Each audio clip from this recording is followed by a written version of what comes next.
ಭಾರತೀಯ ಜನತಾ ಪಾರ್ಟಿ ಕಲಬುರಗಿ ಗ್ರಾಮಾಂತರ ಮಂಡಳ ವತಿಯಿಂದ ಅತಿವೃಷ್ಟಿಯಿಂದ ಬೆಳೆ ಹಾನಿಗೊಳಗಾದ ರೈತರಿಗೆ ಪರಿಹಾರ ಮತ್ತು ರೈತರ ಸಾಲ ಮನ್ನಾ ಮಾಡುವಂತೆ ಒತ್ತಾಯಿಸಿ ಶಾಸಕ ಬಸವರಾಜ ಮತ್ತಿಮೂಡ್ ಅವರ ನೇತೃತ್ವದಲ್ಲಿ ಕಮಲಾಪುರ ಪಟ್ಟಣದಲ್ಲಿ ಪ್ರತಿಭಟನೆ ನಡೆಸಲಾಯಿತು. ಕಲಬುರಗಿ ಜಿಲ್ಲೆಯ ಕಮಲಾಪುರ ತಾಲೂಕಿನಲ್ಲಿ ಪ್ರತಿಭಟನೆ ನಡೆಸಿದ ಬಿಜೆಪಿ ಮುಖಂಡರು ಸರ್ಕಾರದ ವಿರುದ್ಧ ಧಿಕ್ಕಾರ ಕೂಗಿ ಆಕ್ರೋಶ ವ್ಯಕ್ತಪಡಿಸಿದರು. ನಂತರ ಶಾಸಕ ಬಸವರಾಜ ಮತ್ತಿಮೂಡ್ ಅವರು ಮಾತನಾಡಿದರು. Bureau report, be alert news.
Bharat माता की जय, भारत माता की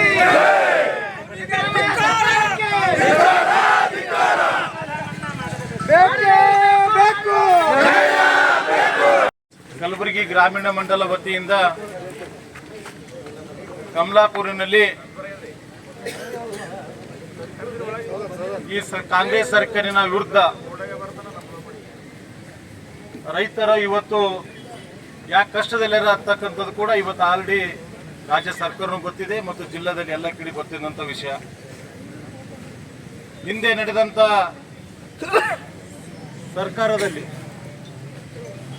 ನಾವು ಅನೇಕ ಕಡೆ ವಿಸಿಟ್ ಮಾಡಿದಾಗ 640 ಕೋಟಿ ಚಿಲ್ಲರ್ ಇವತ್ತು ಇನ್ಸೂರೆನ್ಸ್ ಕೊಡ್ತಕ್ಕಂಥ ಕೆಲಸ ಇವತ್ತು ಮಾಡಿದ್ದು.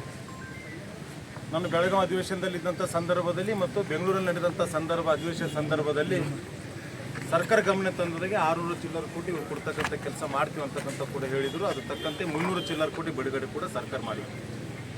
ನಾವು ಮೊನ್ನೆ ನಡೆದಂಥ ಅಧಿವೇಶನದಲ್ಲಿ ಕೂಡ ಸರ್ಕಾರಕ್ಕೆ ಒತ್ತಾಯ ಕೂಡ ಮಾಡಿದ್ದೇವೆ. ಇನ್ನೂ ಕೂಡ 300 ಚಿಲ್ಲರ್ ಕೋಟಿ ರೈತರ ಪರಿಹಾರ ಕೊಡ್ತಕ್ಕಂಥ ಕೆಲಸ ಆಗಬೇಕು, ಅದು ಆದಷ್ಟು ಬೇಗನೆ ಮಾಡಬೇಕಂತಕ್ಕಂಥ ಕೂಡ ಮಾನ್ಯ ಮುಖ್ಯಮಂತ್ರಿಗಳು ಕೂಡ ನಾವು ಪತ್ರ ಕೊಡೋ ಮುಖಾಂತರ ನಾವು ಕೂಡ ರಿಕ್ವೆಸ್ಟ್ ಮಾಡಿದ್ದೇವೆ. ಇವತ್ತು ಮಾನ್ಯ ರಾಜ್ಯದ ಮುಖ್ಯಮಂತ್ರಿ ಸಿದ್ದರಾಮಯ್ಯನವರು 17 ಸೆಪ್ಟೆಂಬರ್ ಗುಲ್ಬರ್ಗ ಬರಲಿಕ್ಕಿಂತ ಮುಂಚೆನೇ 300 ಕೋಟಿ ಚಿಲ್ಲರೆ ಬಿಡುಗಡೆ ಇವತ್ತು ರೈತರ ಖಾತೆ ಹಣ ಹಾಕಿ ಬರಬೇಕಂತಕ್ಕಂಥದ್ದು ಕೂಡ ನಾವು ಭಾರತೀಯ ಜನತಾ ಪಾರ್ಟಿ ನಮ್ಮ ರಾಜ್ಯ ಅಧ್ಯಕ್ಷರ ನೇತೃತ್ವದಲ್ಲಿ ಕೂಡ ನಾವು ಒತ್ತಾಯ ಕೂಡ ಸರ್ಕಾರಕ್ಕೆ ಮಾಡಿದ್ದೇವೆ. ಆದರೆ ಯಾವುದೂ ಕೂಡ ಪರಿಹಾರ ಆಗಿರಲಿಲ್ಲ. ಅದು ಜೊತೆಯಲ್ಲಿ ಇವತ್ತು ರೈತರು ಬೆಳೆದಂಥ ಸೋಯಾಬೀನ್ ಬಿತ್ತಂಥ ಬೀಜಗಳಲ್ಲಿ ನಾಟಿಕೆ ಕೂಡ ಆಗಲಿಲ್ಲ, ಬೆಳೀತಕ್ಕಂಥ ಕೆಲಸ ಆಗಲಿಲ್ಲ. ಅದ್ರ ಜೊತೆಯಲ್ಲಿ ಇವತ್ತು ಹೆಸರು ಉದ್ದ ಬಿಡಿಸ್ತಕ್ಕಂಥ ಇನ್ನೊಂದು 15 ದಿವಸದಾಗ ಹೆಸರು ಉದ್ದ ಎಲ್ಲ ಜನರ ರೈತರೆಲ್ಲ ಕೂಡ ಇವತ್ತು ರಾಶಿ ಆಗ್ತಕ್ಕಂಥ ಸಂದರ್ಭಗಳನ್ನ ಕೂಡ ಅದ್ರ ಕೂಡ ಮಳೆಗಳು ಬಂದು ಇವತ್ತು ನುಕ್ಸಾನ್ ಆಗ್ತಕ್ಕಂಥ ಕೆಲಸ ಇವತ್ತು ಆಗಿದೆ. ನಾವು ಇಷ್ಟೇ ವಿನಂತಿ ಮಾಡ್ತಿದ್ದೀವಿ ರಾಜ್ಯ ಸರ್ಕಾರಕ್ಕೆ, ಇವತ್ತು ಮಾನ್ಯ ಮುಖ್ಯಮಂತ್ರಿಗಳಿಗೆ, ಜಿಲ್ಲಾ ಉಸ್ತುವಾರಿ ಮಂತ್ರಿಗಳಿಗೆ ಆದಷ್ಟು ಬೇಗನೆ ಇವತ್ತು ರೈತರ ಪರಿಹಾರ ಕೊಡ್ತಕ್ಕಂಥ ಕೆಲಸ ಆಗಬೇಕು ಅಂತಕ್ಕಂಥ ಕೂಡ ನಾವು ಇವತ್ತು ಮನವಿ ಕೂಡ ಮಾಡ್ತಾ ಇದ್ದೀವಿ. ಅದ್ರ ಜೊತೆಯಲ್ಲಿ ಇವತ್ತು ಅನೇಕ ರೀತಿಯ ಬಹಳಷ್ಟು ಮಳೆಗಳಾಗಿ ಎಲ್ಲ ರಸ್ತೆಗಳು ಕೂಡ ಹಾಳಾಗಿದ್ದು ನಾವು ನೋಡಿದ್ದೀವಿ. ಇವತ್ತು ಜೀವಣಿಗೆ ಬ್ರಿಡ್ಜ್ ಅಂತಕ್ಕಂಥ ಕೂಡ 1 ವರ್ಷ ಐತಿ ಬ್ರಿಡ್ಜ್ ಹೋಗಿ 1 ವರ್ಷ ಆದರೂ ಕೂಡ ಎಲ್ಲ ಜಿಲ್ಲಾ ಉಸ್ತುವಾರಿ ಮಂತ್ರಿಗಳು, ಜಿಲ್ಲಾಧಿಕಾರಿ ನೇತೃತ್ವದಲ್ಲಿ ಕಂದಾಯ ಮಂತ್ರಿಗಳು ಹಿಡ್ಕೊಂಡು ಇವತ್ತು PWD ಮಂತ್ರಿಗಳು, ಮಾನ್ಯ ಮುಖ್ಯಮಂತ್ರಿಗಳು ಕೂಡ ನಾನು ಖುದ್ದಾಗಿ ಒಂದು 4-5 ಬಾರಿ ಕೂಡ ಹೋಗಿ ಭೇಟಿಯಾಗಿ ಬಂದು ಇವತ್ತು ಕೂಡ ಪರಿಹಾರ ಮಾಡ್ತಕ್ಕಂಥ ಕೆಲಸ ಈ ಸರ್ಕಾರ ಮಾಡಿಲ್ಲ. ಅದ್ರ ಜೊತೆಲಿ ಇವತ್ತು ಭಾರತೀಯ ಜನತಾ ಪಾರ್ಟಿ ನಮ್ಮ ಸರ್ಕಾರ ಇದ್ದಂಥ ಸಂದರ್ಭದಲ್ಲಿ ಇವತ್ತು ಕೇಂದ್ರದ ಇವತ್ತು ನಮ್ಮ ನೆಚ್ಚಿನ ಪ್ರಧಾನಿ ನರೇಂದ್ರ ಮೋದಿ 6,000 ಕೊಡ್ತಕ್ಕಂಥ ಕೆಲಸ ಮಾಡಿದ್ರು. ಯಡಿಯೂರಪ್ಪ ಸಾಹೇಬರು ಕೂಡ ರೈತರು ಇನ್ನೂ ಕೂಡ 4,000 ಕೊಡ್ತಕ್ಕಂಥ ಕೆಲಸ, 10,000 ಕೊಡ್ತಕ್ಕಂಥ ಕೆಲಸ ಇವತ್ತು ಭಾರತೀಯ ಜನತಾ ಪಾರ್ಟಿ ಸರ್ಕಾರ ಇದ್ದಂಥ ಸಂದರ್ಭದಲ್ಲಿ ನಾವೆಲ್ಲ ಕೂಡ ಮಾಡಿದ್ದು. ಅದ್ರ ಜೊತೆ ಬೊಮ್ಮಾಯಿ ಸರ್ಕಾರ ಆದ ತಕ್ಷಣವೇ ಇವತ್ತು ರೈತರ ಮಕ್ಕಳು ಕೂಡ ಎಲ್ಲ ವಿದ್ಯಾವಂತರಾಗಬೇಕು, ವಿದ್ಯಾಭ್ಯಾಸ ರೈತರ ಮಕ್ಕಳು ಕೂಡ ಚೆನ್ನಾಗಿ ಓದಬೇಕಂತಕ್ಕಂಥ ಕೂಡ ಇಟ್ಕೊಂಡು ರೈತರು ವಿದ್ಯಾನಿಧಿ ಅಂತಕ್ಕಂಥ ಕೂಡ ಇವತ್ತು ಬೊಮ್ಮಾಯಿ ಸಾಹೇಬರು ಮಾಡಿರ್ತಕ್ಕಂಥ ಕೆಲಸ ಕೂಡ ನಾವು ನೋಡ್ತೀವಿ. ಅದು ಕೂಡ ಈ ಸರ್ಕಾರ ಕಾಂಗ್ರೆಸ್ ಸರ್ಕಾರ ಆಡಳಿತ ಬಂದ ತಕ್ಷಣ ಎಲ್ಲ ಕೂಡ ಬಂದ್ ಮಾಡಿಬಿಟ್ಟಿದ್ದಾರೆ. ಇವತ್ತು ನಮ್ಮೆಲ್ಲರ ಮುಖಾಂತರ ನಾವು ಇಷ್ಟೇ ಸರ್ಕಾರಕ್ಕೆ ಒತ್ತಾಯ ಮಾಡ್ತೀವಿ, ಆದಷ್ಟು ಬೇಗನೆ ರೈತರ ಪರಿಹಾರ ಬಿಡುಗಡೆ ಮಾಡಬೇಕು ಮತ್ತು ರಸ್ತೆಗಳು ಹಾಳಾಗಿದ್ದು ಕೂಡ ಆದಷ್ಟು ರಸ್ತೆಗಳಿಗೆ ದುಡ್ಡು ಬಿಡುಗಡೆ ಮಾಡಬೇಕಂತಕ್ಕಂಥ ಕೂಡ ಈ ನಮ್ಮ ಕಲಬುರಗಿ ಗ್ರಾಮೀಣ ಮುಖಾಂತರ ಮಂಡಲದಲ್ಲಿ ಇವತ್ತು ನಮ್ಮ ಪಕ್ಷದ ಅನೇಕ ಸರ್ವೆ ಕೂಡ ಈಗಾಗಲೇ ಎಲ್ಲ ಅಧಿಕಾರಿಗಳು ಮಾಡ್ತಾ ಇದ್ದಾರೆ. ಕಂಟಿನ್ಯೂ ಮಳೆಗಳಿದ್ದಾರೆ, ಈಗ ಕೂಡ ಹೆಚ್ಚಿನ ಮಳೆ ಆಗ್ತಾ ಇರೋದ್ರಿಂದ ಹಂತವಾಗಿ ಸರ್ವೆ ಮಾಡ್ತಾ ಇದ್ದಾರೆ.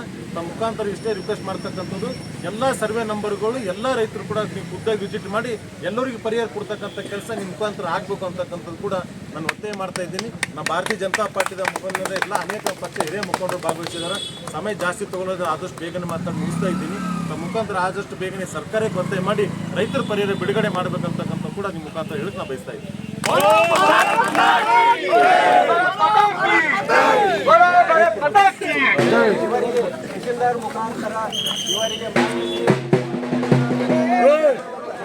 ಶಾಂತಿ